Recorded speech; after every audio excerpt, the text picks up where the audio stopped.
गोविंद शिल्प घेऊन येत आहे एकूण 80 ट्विन बंगलोचा भव्य दिव्य पंढरपुरातील एकमेव प्रकल्प। आमच्या प्रकल्पाची वैशिष्ट्ये मनाला शांती देणारं महादेवाचं मंदिर, मुख्य रस्ता सुमारे 30 फुटांचा, अंतर्गत रस्ता सुमारे 20 फुटांचा, ग्रामपंचायत योजनेचा प्रत्येक बंगलोजला स्वतंत्र नळ, सांडपाण्याची सुरक्षित विल्हेवाट, सर्व टाइल्स ग्लॉसी आणि नामांकित कंपनीच्या, सर्व स्टेअर, खिडक्या, चौकटी सुपर ब्लॅक ग्रेनाइट, दोन्ही अटॅच बाथरूम पूर्णपणे टाइल्स, पंतप्रधान हर घर नल योजना पूर्णत्वाकडे, bathroom, basin, kitchen CP fittings हे जगवार कंपनीचे, स्टील वर्क पूर्णपणे जुंदाल कंपनीचे, 1000 लिटर पाण्याची टाकी, 150 लिटर सोलर वॉटर हीटर सोबत वॉटर प्युरिफायर, प्रत्येक बंगलोजला स्वतंत्र पार्किंग, दर्शनीय भाग पूर्णपणे डॅटो टाइल्स, टाटा प्रवेश कंपनीचे आकर्षक भक्कम दरवाजा, फुटी उंचीचे सुरक्षित कंपाऊंड। मग विचार काय करताय? गोविंद शिल्प, पत्ता गट नंबर 95, हॉटेल अंगण शेजारी, टाकळी रोड, पंढरपूर। घडामोडी पाहण्यासाठी आमच्या YouTube चॅनलवरील PVR म्हणजेच पंढरी वार्ता या न्यूजला सबस्क्राइब करा आणि शेजारील बेल आयकॉनवर क्लिक करा।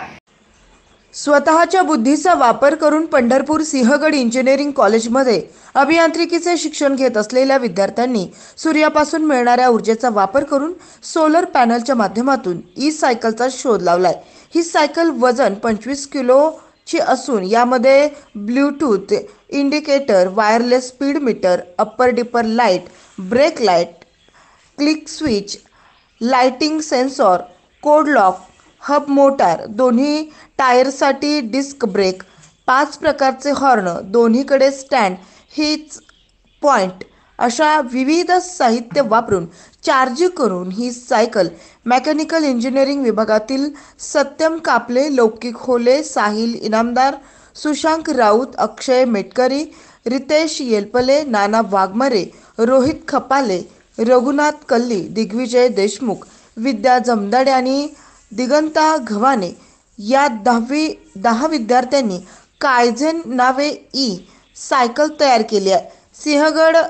पंढरपूर सिंहगड इंजिनिअरिंग कॉलेजने आयोजित केलेल्या आदित्य 2K24 या राष्ट्रीय स्तरावरील इव्हेंटमध्ये प्रथम क्रमांक प्राप्त केला। हा प्रकल्प करण्यासाठी महाविद्यालयाचे प्राचार्य डॉक्टर कैलास करांडे, उपप्राचार्य doctor Swanand Kulkarni, mechanical engineering विभाग प्रमुख डॉक्टर श्याम कुलकर्णी, डॉक्टर अतुल आराध्य यांचं मार्गदर्शन लाभलं।